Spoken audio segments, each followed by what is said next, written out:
Bueno, hoy quiero empezar por contarles una historia de la adolescencia de mi papá. Yo creo que a muchos les habrá pasado y nos habrá pasado que de pronto nuestros padres nos cuentan alguna historia de su infancia, o los abuelitos nos cuentan una historia de su infancia, de su juventud, y hay historias que a uno se le quedan como muy marcadas en el corazón. ¿Sí les ha pasado eso? Bueno, esta es una historia que mi papá me contó no sé hace cuánto tiempo, y cuando estaba hablando con el Señor acerca de esta palabra y pensaba en ella y en cómo empezar a entrar en la palabra de Dios hoy, yo recordaba esta historia. Obviamente tuve que llamarlo a él para que me refrescara la memoria un poco acerca de algunos pequeños detalles, pero yo tenía la historia aquí.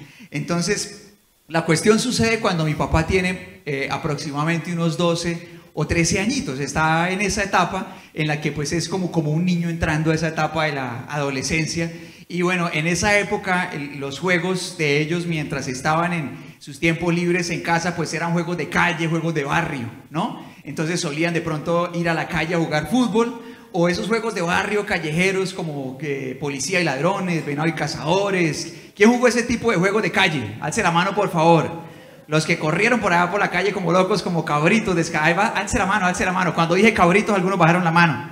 Está bien, no es un cabrito usted, pero por favor. Bueno, listo. ¿Cuántos, vea, cuántas manitas levantadas? Yo también, no solamente la levanté, por ejemplo, yo también corrí por esa calle literalmente como un cabro con mis hermanos. ¿Qué cabro parecía?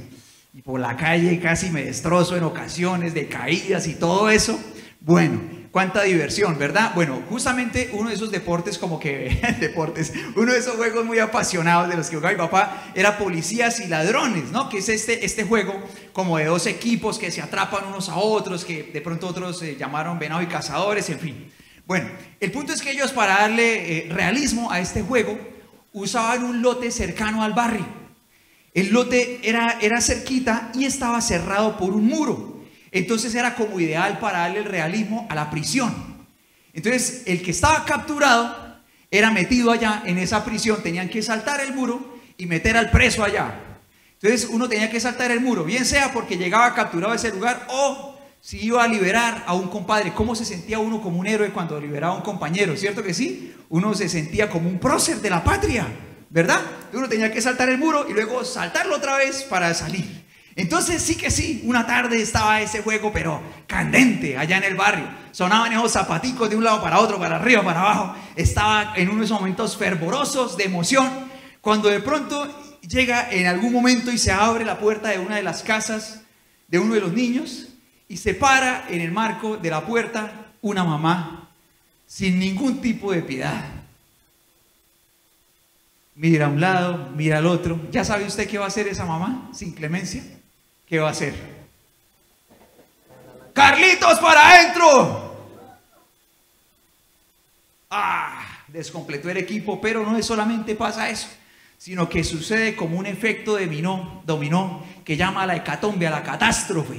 Las otras mamás empiezan a sentir un cierto cargo de conciencia. Yo no puedo ser una mamá más desordenada. Entonces empiezan a abrirse las otras puertas y empiezan a llamar a los otros hijos: ¡para adentro, para adentro, para adentro, para adentro! ¿Y qué sucedió en cuestión de un momento, un instante? ¿Qué pasó? Se acabó el juego. De pronto sale la señora Ardila. La señora Ardila le remordió un poco la conciencia tarde y sale a la puerta y grita: ¡Jairito!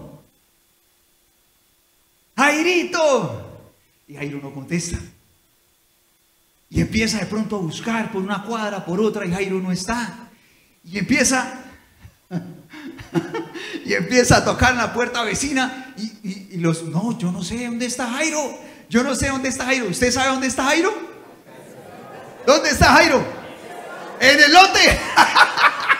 Allá estaba Jairo. Estaba en el lote, se estaba oscureciendo y Jairo estaba en el lote. O sea, metiéndole toda la integridad que ameritan esos juegos para que sean divertidos. Estaba preso. Jairo estaba ya sentado, ya se estaba oscureciendo y ponía las manitas así. Ponía preso. Allá estaba Jairo. Entonces, mientras todos estaban en la casa frescos, ya descansando, tranquilos y pensando que todos sus compadres estaban igual que ellos en casa, de pronto allá con su mamá, con sus papás, comiendo, descansando, haciendo algún quehacer, la familia Ardila estaba en estado de caos. Nadie estaba preocupado por Jairito Ardila. ¿Por qué? Porque nadie lo vio. Nadie se dio cuenta de que él estaba en el lugar equivocado. Y entonces mientras todos estaban tranquilos y relajados, la familia Ardila estaba en estado de shock.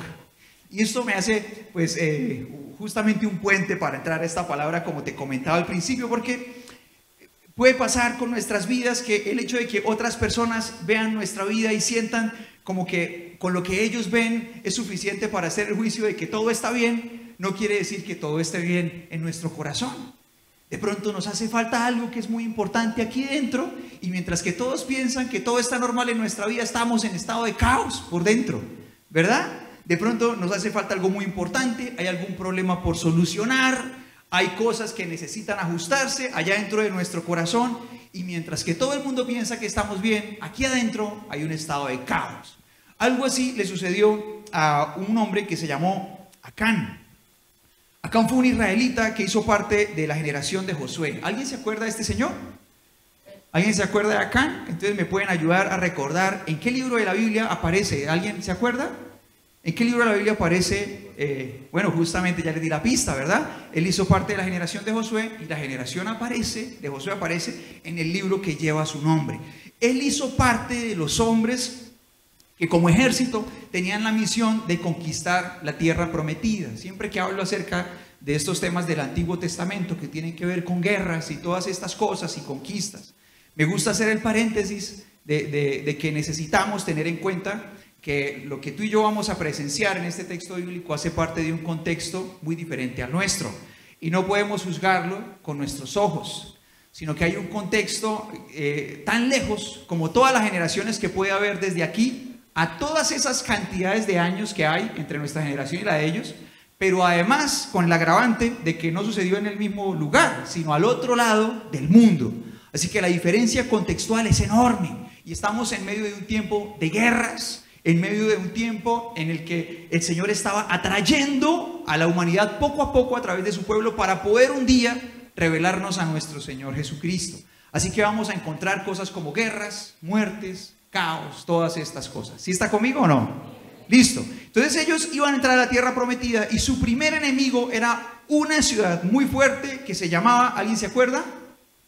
Jericó. Era una ciudad amurallada, inconquistable.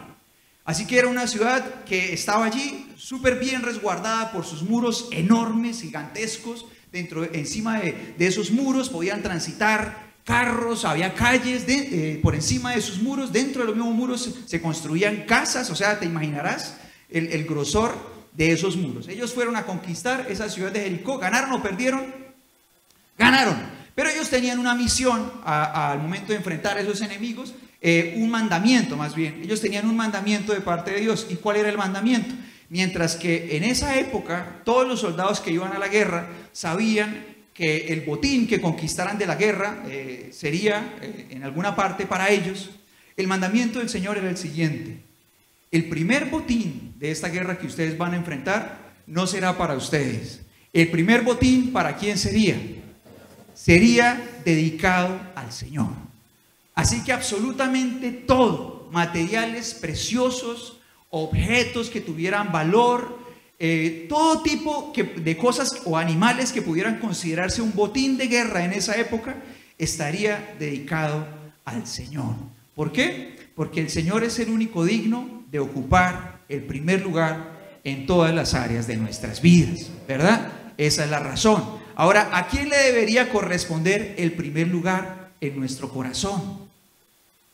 ¿A quién le debería corresponder? Alguien que lo diga fuerte, por favor. ¿A quién? A Dios, al Señor, a Jesús. ¿A quién le debería corresponder el primer lugar en nuestras relaciones amorosas? ¿A quién? Al Señor, ¿verdad? Entonces nosotros estamos en medio de muchas relaciones amorosas de todo tipo. Las familiares, en mi caso, por ejemplo, con mi esposa, con mi hijo, con mis padres, con mis hermanos, relación de amor filial entre amigos, entre nosotros como iglesia, nos conozcamos poco o mucho como hermanos en Cristo, nos amamos. El amor hacia las personas que no conocemos pero nos cruzamos en la calle, pero igual los amamos con el amor de Dios. En medio de todos esos amores que puede haber en la vida, ¿cuál debe ser el primer amor? El Señor. ¿Quién debería ocupar el primer lugar en nuestro tiempo? El Señor. ¿Quién debería ocupar el primer lugar en los planes para 2025? ¿Quién? El Señor. ¿Quién debería ocupar el primer lugar en nuestros planes financieros? ¿Quién debería ocuparlo? El Señor también. Ahora, ¿cuántas veces se le quitará al Señor lo que a Él le corresponde? Solo el Señor lo sabe, ¿verdad? ¿Cuántas veces se le quita a Él lo que solamente le corresponde a Él? La cuestión es que todo el ejército tenía claro este mandamiento. Lo primero, ¿para quién era? Digámoslo fuerte, para el Señor. Pero Acán hizo esto. Dice la palabra del Señor en Josué capítulo 7, versículo 1. Vamos a leer juntos lo que dice la palabra del Señor. Leamos juntos en voz alta, por favor. Dice la palabra del Señor de la siguiente manera. Dice, sin embargo, Israel desobedeció las instrucciones sobre lo que debía ser apartado para el Señor. ¿Cuántos hombres? ¿Qué dice ahí? ¿Cuántos hombres? Un hombre, leamos juntos. Dice, un hombre llamado Acán había robado algunas de esas cosas consagradas. Así que el Señor estaba muy enojado con los israelitas. Acán era el hijo de Carmi, un descendiente de Simri, hijo de Sera, de la tribu de Judá. Josué envió a algunos de sus hombres desde Jericó para que espiaran la ciudad de Jai, que está al oriente de Betel, cerca de Betabén. Cuando regresaron, le dijeron a Josué, no es necesario que todos vayamos a Jai, bastará con unos 2,000 o 3,000 hombres para atacar la ciudad. Hagamos una pausa. Que dice, dado que son tan pocos, no hagas que todo el pueblo se canse teniendo que subir hasta allí. Entonces tengamos en cuenta lo siguiente, ellos acaban de ganar una batalla contra una ciudad enorme, súper poderosa. Y ahora estos espías calculan que con un ejército de 2 o 3,000 hombres se puede vencer a esa ciudad que sigue. ¿Cuántos habitantes tiene el Socorro? ¿Cuántos? 35,000 y pasamos por ahí, ¿verdad? 30 y tanto mil, ¿verdad? Entonces imaginémonos el tamaño de esta ciudad. Si ellos consideran que con 2 o 3,000 hombres sería suficiente, ellos tal vez haciendo un cálculo incluso de superioridad numérica hombre a hombre, ellos dicen que con 3,000 hombres podrían hacerle frente. O sea que esa ciudad era chiquitica, era un pueblito pequeño. Ahora vamos a seguir leyendo lo que dice la palabra del Señor en el versículo 4. Dice, leamos juntos, dice el 4, dice, así que enviaron a unos 3,000 guerreros, pero fueron, ¿qué dice la palabra del Señor? Completamente derrotados. Los hombres de Jai persiguieron a los israelitas desde la puerta de la ciudad hasta las canteras y mataron a 36 que iban en retirada por la ladera. Los israelitas quedaron paralizados de miedo ante esto y su valentía, ¿qué pasó? Entonces Josué y los ancianos de Israel rasgaron sus ropas en señal de aflicción. Era un gesto que justamente pues señalaba lo que ellos sentían. Se echaron polvo sobre la cabeza, se inclinaron rostro en tierra ante el arca del Señor hasta que cayó la tarde. Entonces Josué clamó. Esta fue la oración. Leámosla juntos. Dice, oh Señor soberano, ¿por qué nos hiciste cruzar el río Jordán? Si vas a dejar que los amorreos nos maten, si tan solo nos hubiéramos conformado con quedarnos al otro lado, donde ellos ya tenían una tierra que era de ellos. Dice, oh Señor, ¿qué puedo decir ahora Israel? ¿Qué puedo decir ahora que Israel tuvo que huir de sus enemigos? Cuando los cananeos y todos los demás pueblos de la región oigan lo que pasó, nos rodearán y borrarán nuestro nombre de la faz de la tierra. Y entonces, ¿qué pasará con la honra de tu gran nombre? Oye, es tremendo como muchas veces cuando las cosas salen mal y vamos a la presencia de Dios, es más fácil cuestionar a Dios que cuestionarnos a nosotros mismos delante de Dios.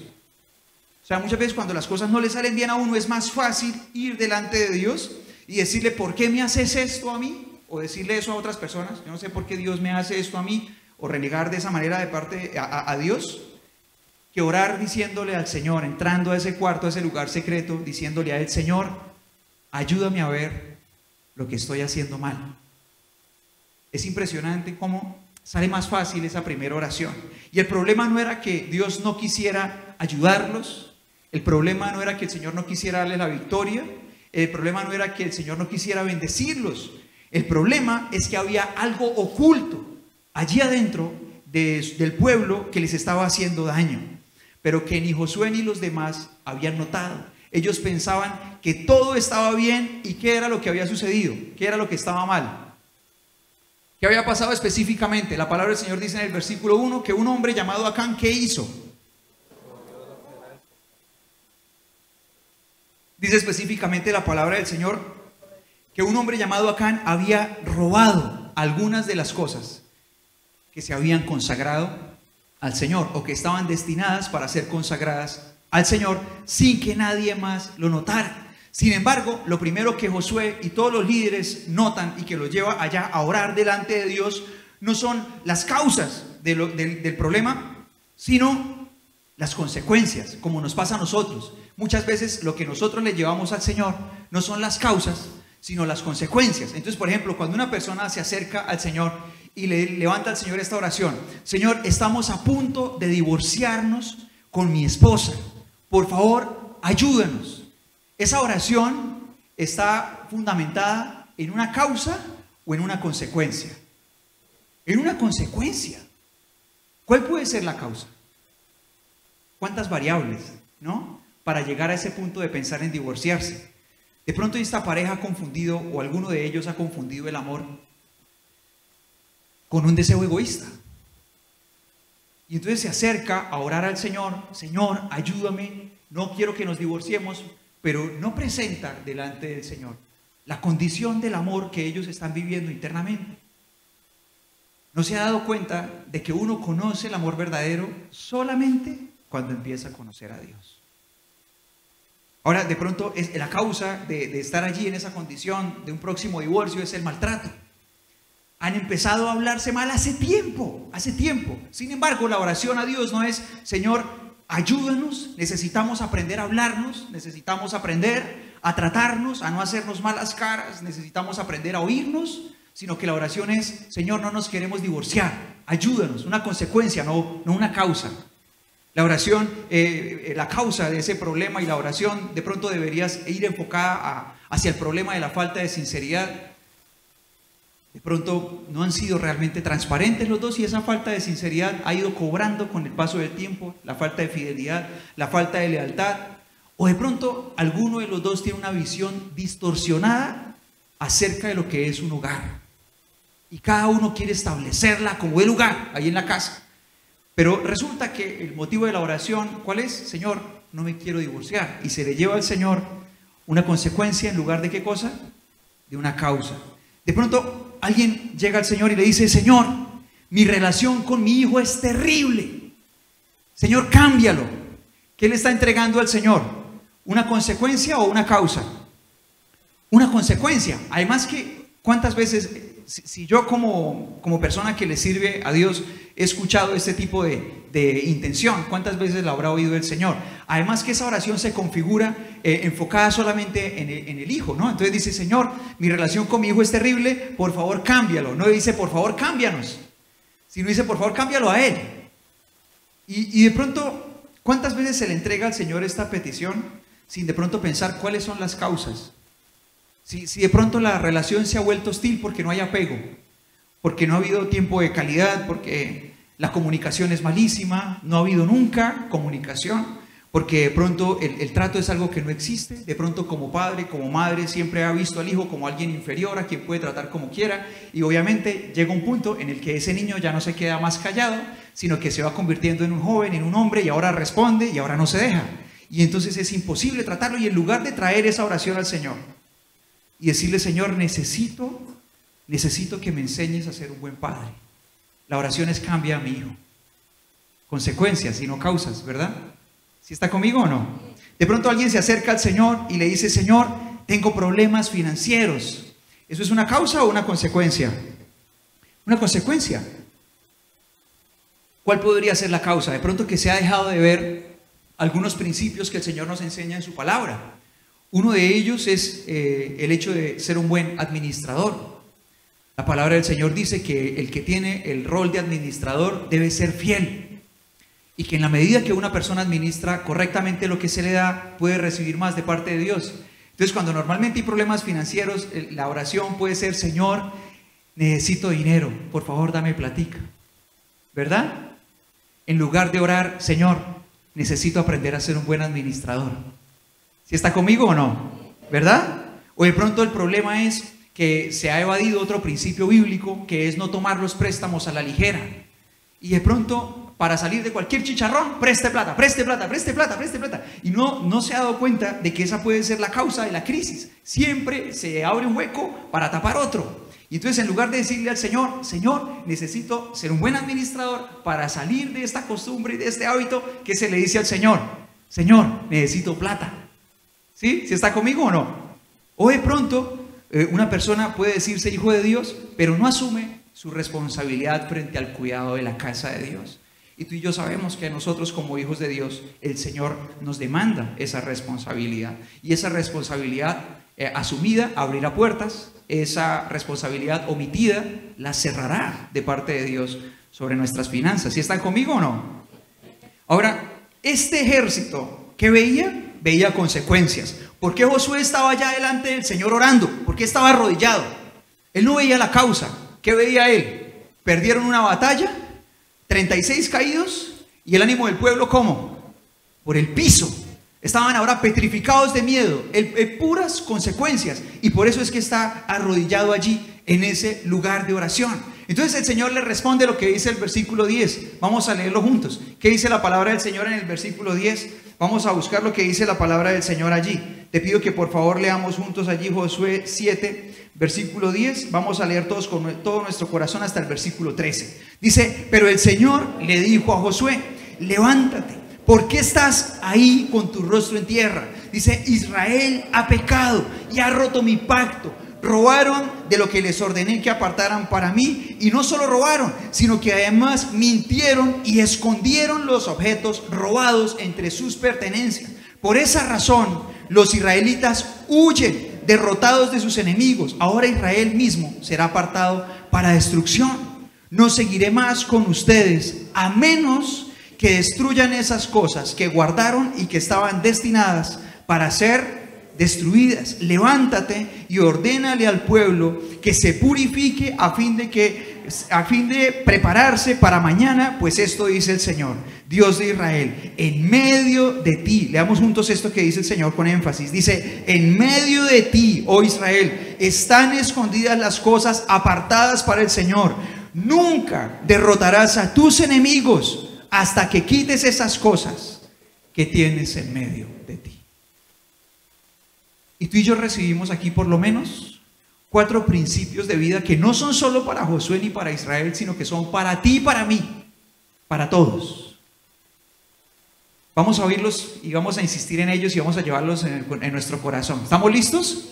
El primero de ellos es el siguiente, que de nada sirve la oración si no está acompañada de una actitud de obediencia a Dios. Por eso cuando Josué está allí arrodillado, el Señor, ¿qué le dice? ¿Qué haces aquí? Tu problema no es falta de oración.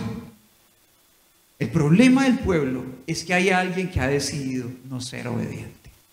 Así que de nada sirve una oración a Dios si no está acompañada de una actitud de sujeción a la voluntad de Dios, de arrepentimiento, de cambio, de decirle al Señor, yo vengo a ti reconociendo que tú eres el Señor de mi vida, necesito de tu voluntad en mi corazón, en mi alma, en mi familia, en todo lo que soy. Esta es la primera cosa bien importante. Otra cosa bien importante que tú y yo vemos a partir de lo que el Señor le habla a Josué, pero que es un principio de vida también para ti y para mí, es que no importa que nadie más se dé cuenta de que hay cosas que estén escondidas y que nadie más sepa. Si hay cosas que no están bien en nuestra vida, en nuestro corazón, en nuestra alma, y hemos decidido conservarlas, aunque nadie más las conozca, el hecho de que nadie más sepa de ellas no nos evita sus consecuencias. En este caso, ¿cuál fue la consecuencia para el pueblo de eso que Acán decidió esconder? La consecuencia fue derrota y destrucción. Alguien que diga conmigo, derrota y destrucción. Y yo creo que tú y yo aquí en este lugar tenemos en común que tenemos en nuestra vida propósitos y planes. ¿A quién le gustaría perseguir esos planes y encontrar que el resultado es todo lo contrario a lo que habíamos pensado, que en lugar de conseguir que todas las cosas se den de la manera en la que hemos pensado, de pronto sentimos que las cosas salen al revés? Creo que a ninguno, ¿verdad? ¿A quién de nosotros le gustaría llevar a nuestra familia derrota y destrucción? A ninguno, ¿verdad? ¿A quién le gustaría llevar a nuestra relación con Dios derrota y destrucción? A ninguno. ¿A quién le gustaría llevar a nuestro ministerio, a la tarea que Dios nos ha encargado, derrota y destrucción? A ninguno, a ninguno. Pero mira que Acán estaba confiado de que como nadie lo había visto, no iba a pasar nada. Pero no era así. Las consecuencias de las cosas que están ocultas en nuestro corazón y que nadie más sabe son inevitables, así nadie más las conozca. El tercer principio de vida bien importante que encontramos aquí es que mientras nosotros decidamos aferrarnos a las cosas que no están bien y decidamos conservarlas, la presencia tangible de Dios no será una realidad en nuestra vida. ¿Sí están todos conmigo o no? O sea, mientras yo decida conservar en mi corazón, en mi mente, en lo más íntimo de mi vida, de mi hogar, de allá, de esa parte de mí que nadie más conoce, cosas que están mal, la presencia tangible de Dios no será una realidad para mí. Ahora, evidentemente, la misericordia de Dios está extendida para todos, ¿sí? O sea, el Señor nos extiende la mano a nosotros para levantarnos, el Señor está tocando a la puerta y nos está llamando. Pero eso es una cosa, y otra cosa es que la presencia de Dios inunde mi vida por completo. Eso es otra cosa muy diferente. Una cosa es que el Señor esté llamando a la puerta, gracias, mamita Elisita. Una cosa es que el Señor esté llamando a la puerta de mi vida y de mi corazón y esté tocando y me busque y que tenga misericordia de mí. Y otra cosa es que en mi vida se esté estableciendo la perfecta voluntad de Dios para mi vida. ¿Sí está conmigo o no? Son cosas muy diferentes. Pero mientras yo decida conservar cosas ocultas dentro de mí que no están bien, será imposible disfrutar de todas estas cosas que estamos hablando. Y la cuarta cosa es que mientras yo decida conservar estas cosas, habrá enemigos que será imposible vencer. Ahora mire que una cosa es enfrentar cierto tipo de pruebas y salir de ellas y ver la gloria de Dios en esas pruebas, pero creo que uno puede entender cuando de pronto hay algo, una circunstancia en la vida que es como un enemigo que no se ha podido derrotar y permanece ahí, y permanece ahí, y permanece ahí, y como que no se trata de una lección aprendida, o sea, es una situación de la que uno no puede salir, y pasan los años, y pasa el tiempo, y ese enemigo permanece ahí. Así que una gran pregunta debería ser, si hay algo que está guardado dentro de mí, como lo hizo David, ¿verdad? ¿Alguien recuerda ese salmo? Dice, examíname, Señor, a ver si hay algo dentro de mí. Si honestamente yo no puedo identificar algo, venir al Señor para que a través de su palabra Él me ayude a ver si hay algo dentro de mí que está ahí y que he conservado y que he resuelto no soltar. Ahora, ¿dónde Josué se da cuenta de la condición real del pueblo? ¿Cómo se da cuenta? ¿Dónde se da cuenta él? ¿Cómo conoce la verdad? Porque él llega a ese lugar de oración a partir de las consecuencias. ¿Cómo él conoce el diagnóstico real del pueblo? ¿Cómo se da cuenta? ¿Cómo sucede? ¿Quién se lo dice? Dios. Dios. ¿Y a dónde necesito ir si yo necesito saber el diagnóstico real de mi corazón? ¿A dónde? Al mismo lugar, ¿verdad? Al Señor. Al mismo lugar. Afortunadamente, este pueblo tenía un líder que amaba a Dios. ¿Te imaginas donde ellos tengan un líder como le pasó a Israel en otras generaciones? Donde ellos tengan un líder que no ame a Dios y que no vaya al lugar de oración, sino que diga, no, eso lo que hace falta es más armas y más hombres, toca mandar 6,000, ¿qué hubiera pasado? Si hubieran devuelto los 6,000 derrotados. Porque tú y yo encontramos en la palabra de Dios como no se trata de cantidades, ni de ejércitos, ni de fuerza, sino de la voluntad de Dios hecha real en nuestras vidas. Pero afortunadamente para ellos había un líder que sí amaba a Dios y temía a Dios. ¿Y qué hizo? En lugar de empezar a mandar hombres más armados, fue a orar a Dios. Ahora tú y yo necesitamos exactamente lo mismo. Orar a Dios, venir a la presencia del Señor, buscarlo a Él con todo nuestro corazón, con todo nuestro ser, con toda nuestra vida. Ahora, el Señor le ha dicho allí a Josué, le ha dado una instrucción. Al final, ¿tú recuerdas cuál fue la última instrucción que leímos? Él le dice, bueno, prepárense, purifíquense, porque mañana en la mañana nos vamos a encontrar con todo el pueblo. Así que efectivamente, a la mañana siguiente, Josué trae delante del Señor a todo el pueblo. Y entonces Josué no sabe exactamente quién es. Así que está delante de toda esta cantidad de gente. Eran muchísimos cientos de miles que superaban el par de millones de personas. Era un pueblo muy grande. Así que estaban delante de él toda esta cantidad de gente, muchísimas personas delante de él. Josué estaba al frente. Y el Señor, de alguna manera, empieza a hablarle a Josué. Él los tiene organizados por tribus. La nación de Israel estaba dividida en ¿cuántas tribus? 12. Así que él tiene las 12 tribus, una cantidad de gente enorme. Imagínate toda esa cantidad de personas frente a él. Y entonces el Señor empieza a hablarle, la palabra no especifica de qué manera, y empieza a decirle, la tribu es la tribu de Judá. Entonces él dice, la tribu de Judá, por favor, al frente. Ahora, él no sabe quién es de la tribu de Judá, pero está allí frente a ellos, y de alguna manera el Señor le habla y le dice, es el clan de Sera. Ahora, de toda la tribu se queda con ese clan. De este clan tampoco sabe quién es, pero está allí y el Señor le sigue hablando y de pronto dice, es la familia de Zimri. Y ahora, de toda la familia de Zimri, toda la cantidad de personas que podían ser, toda esa cantidad de hombres que estaban frente a él, el Señor le dice, es Acán.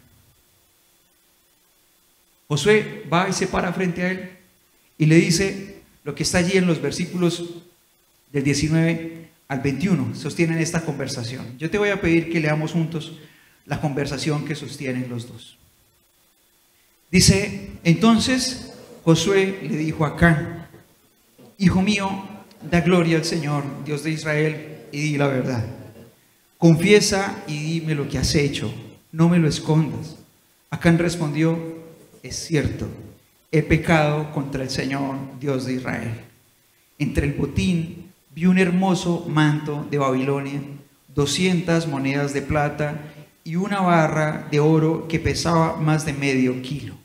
Los deseaba tanto que los tomé. Está todo enterrado debajo de mi carpa. La plata la enterré aún más profundo que el resto de las cosas. Hay muchas cosas que me impresionan muchísimo de todo lo que está pasando.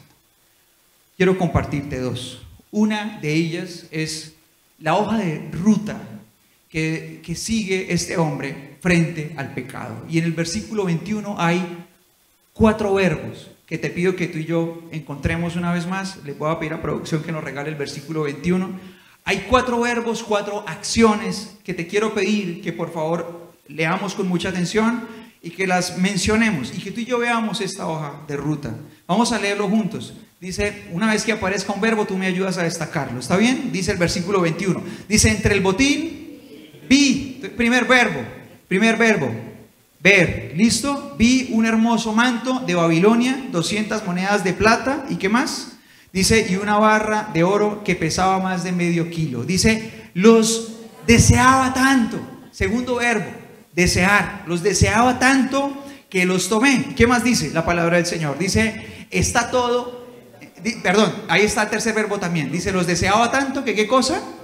Que los tomé. Ahí está el tercer verbo. Y luego dice, está todo enterrado debajo de mi carpa. La plata la enterré aún más profundo. Y ahí están los 4 verbos: ver, desear, tomar y enterrar.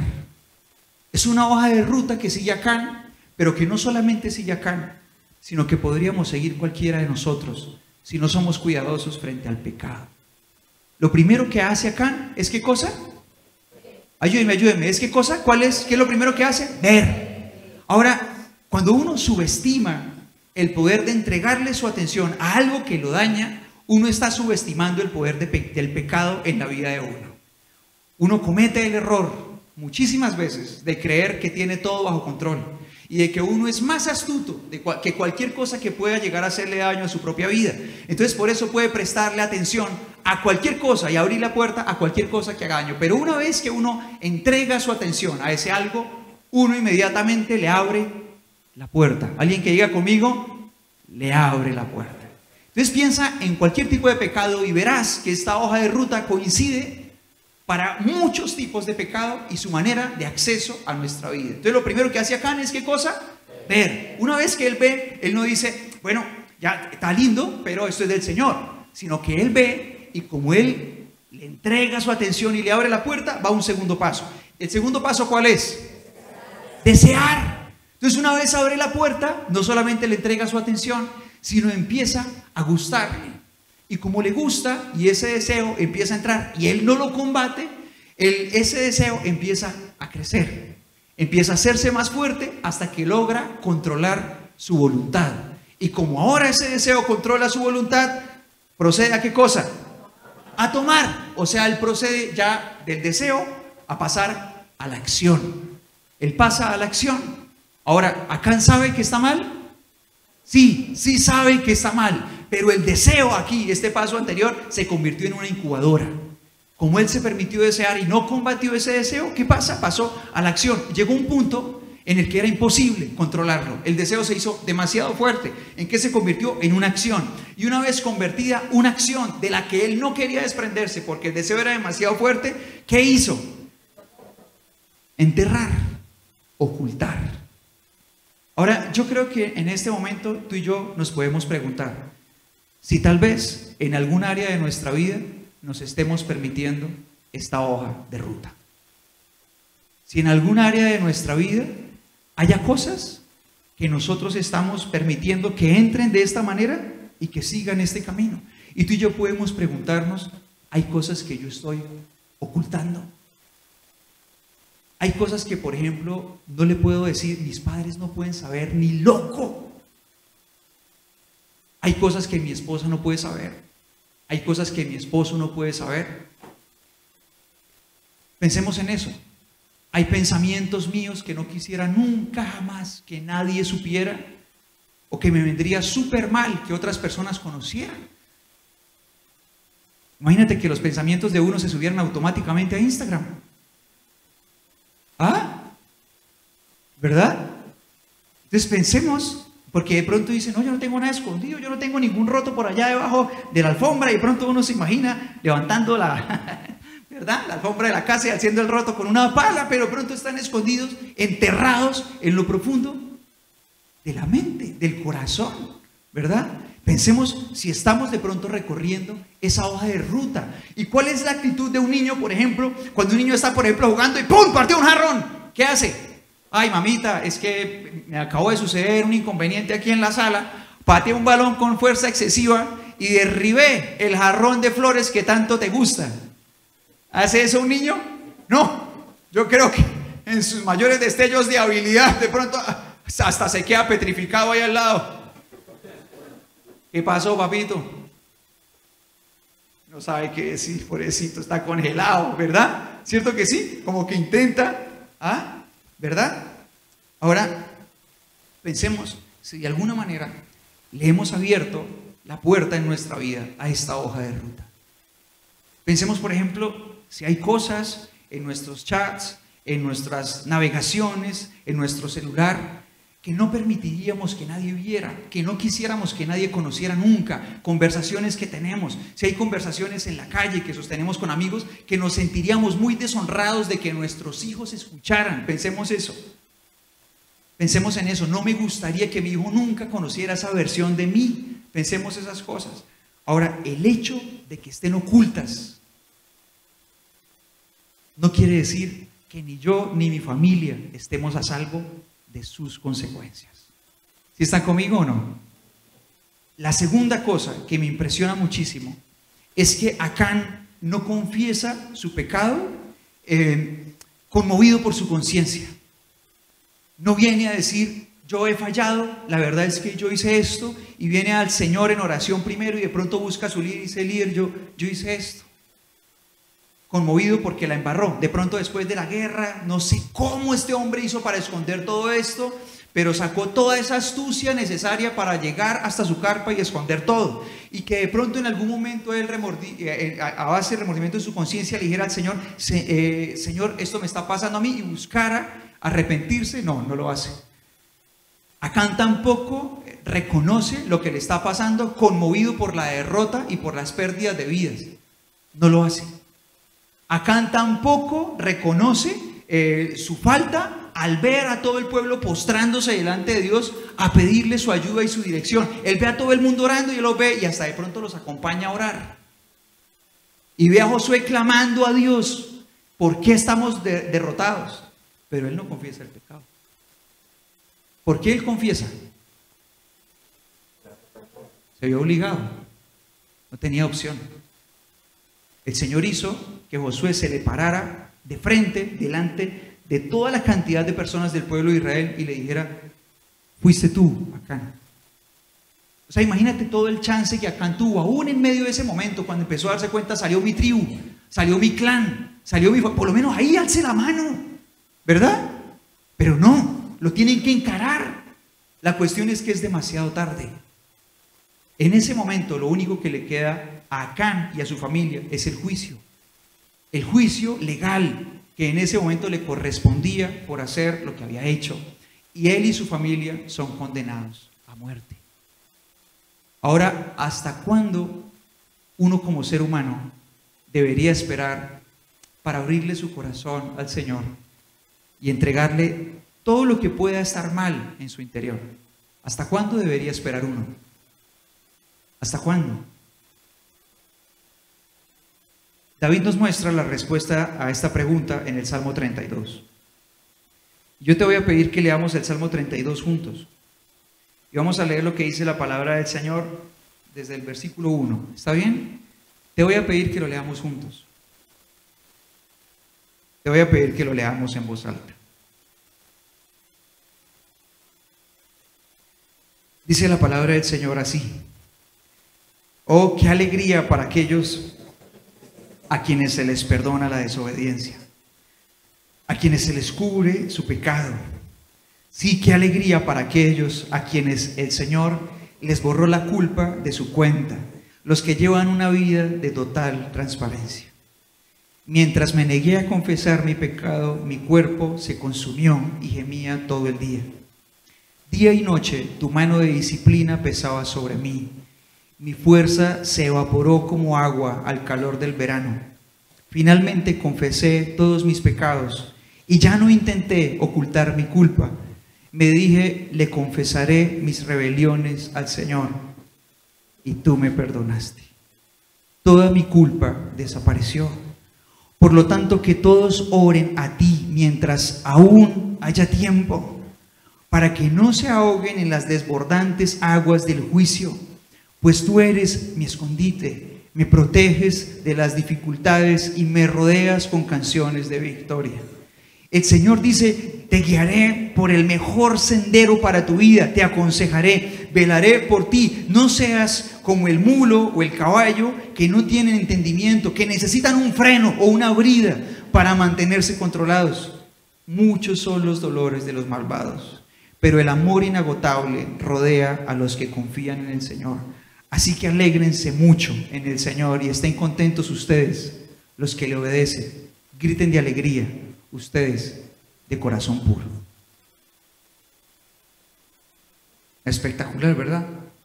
¿Cierto que sí? Ahora mira, muchos corazones esperan hasta que el momento de hacer algo al respecto se ha acabado.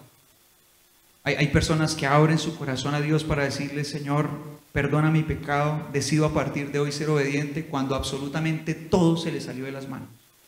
Cuando el estado de caos es irreversible en muchas áreas. Cuando ya no se puede sanar algo que sí se hubiera podido sanar desde el principio. Ahora, hay un momento en el que a todo ser humano le será demasiado tarde, ¿verdad? O sea, ese cara a cara entre Josué y Acán sucederá también entre un ser humano que en toda su vida quiso ocultar su necesidad de perdón de Dios y un día se encuentra cara a cara con el juez justo. Ya no será Josué mirando a los ojos a Acán, será el Señor, el juez justo, mirando a los ojos de aquel que a pesar de tantas veces tocando a la puerta, decidió seguir con aquello que decidió esconder enterrado. Ahora, mira, hay cosas y tal vez a alguien le pueda pasar en este lugar que tenga una batalla interna que le da miedo confesar.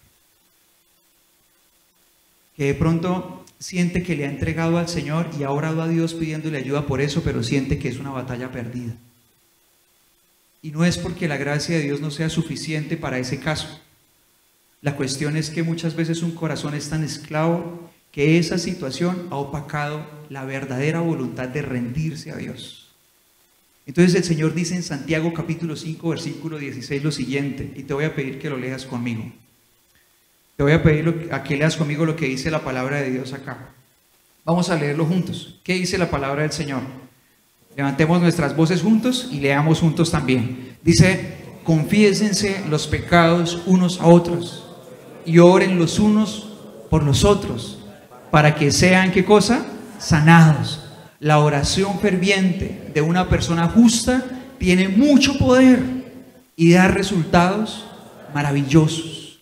Ahora mira, hay personas que pueden tener batallas ocultas, que han intentado vencer en sus propias fuerzas, pero no han podido. Y la vergüenza los lleva a seguir manteniendo oculto aquello que los tiene esclavizados. Y justamente ese hecho de tener oculto aquello que está mal, le da más poder al pecado todavía. Y este texto bíblico se aplica en dos casos. Evidentemente nosotros necesitamos confesar nuestro pecado a aquella persona a quien hemos ofendido y decirle: perdóname, yo no debía hablarte así, por ejemplo, ¿verdad? Pero la aplicación más directa para este versículo es aquellos casos en los que una persona necesita ayuda de otro cristiano, necesita ayuda de alguien que ame a Dios, un esposo o una esposa que ame a Dios, y que si ese esposo le abre su corazón o esa esposa le abre su corazón, podrá ser un apoyo para poder levantarse de esas batallas internas que están aquí y que no conoce.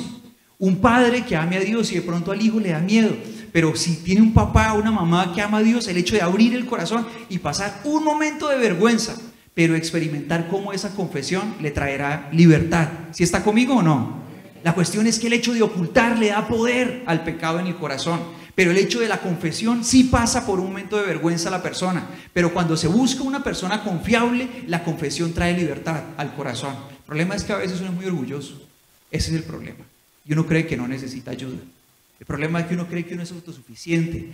Y que a pesar de que ha caído una y mil veces, uno cree: no, la próxima vez sí voy a ser capaz. Y no se da cuenta de que necesita hacer esto. Abrir el corazón. Buscar a alguien de confianza que le extienda una mano. Son muchas las luchas que una persona no debería enfrentar solo, que necesita ayuda. Debería buscar a alguien. Que el Señor nos ayude para no de pronto, siendo presas de la vergüenza, seguir peleando batallas que están perdidas. Y que el Señor nos deja este principio: busca la ayuda de alguien más. Déjate ayudar, déjate acompañar, no pelees solo. Hay batallas que podrás ganar por tu cuenta, pero hay otras para las que te he dejado una comunidad, una familia. Y por eso es importante conocer a personas que amen a Dios, pero que sean confiables también. No todo el que dice Señor, Señor es digno de esa confianza.